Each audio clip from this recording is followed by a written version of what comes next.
उस रात जब पूरा गांव सो रहा था, एक आदमी चुपचाप पुराने मंदिर की सीढ़ियां चढ़ रहा था।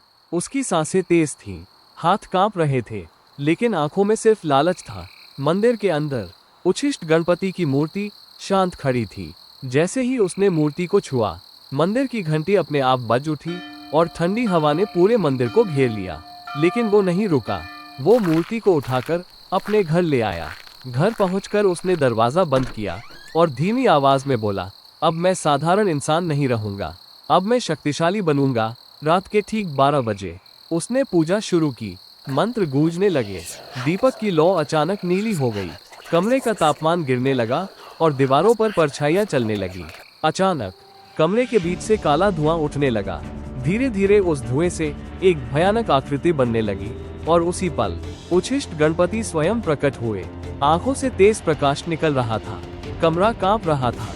भारी आवाज गूंजी, तूने मुझे बुलाया है, अब जो दूंगा वो संभाल पाना आसान नहीं होगा। अचानक उसके शरीर में अजीब ऊर्जा दौड़ने लगी।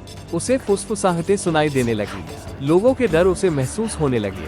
पहले वो हंसा, फिर अचानक घबरा गया, क्योंकि वो शक्ति उसके दिमाग को तोड़ने लगी थी। दिन में वो खुद से बात करता, रात को अंधेरे में हंसता। उसे हर जगह परछाइयां दिखने लगी। एक रात उसके घर से जोर जोर से मंत्रों की आवाज आने लगी। नीली रोशनी बाहर निकलने लगी और अगली सुबह घर का दरवाजा खुला मिला। वो आदमी जमीन पर शांत पड़ा था। आंखें खुली थीं, लेकिन उनमें जिंदगी नहीं थी। और सबसे डरावनी बात, उच्छिष्ट गणपति की मूर्ति घर से गायब थी। उसी दिन गांव वालों ने देखा, वही मूर्ति फिर से पुराने मंदिर में अपने स्थान पर खड़ी थी, बिना किसी के छुए, जैसे खुद लौट आए हो। लेकिन कहानी यहीं खत्म नहीं होती।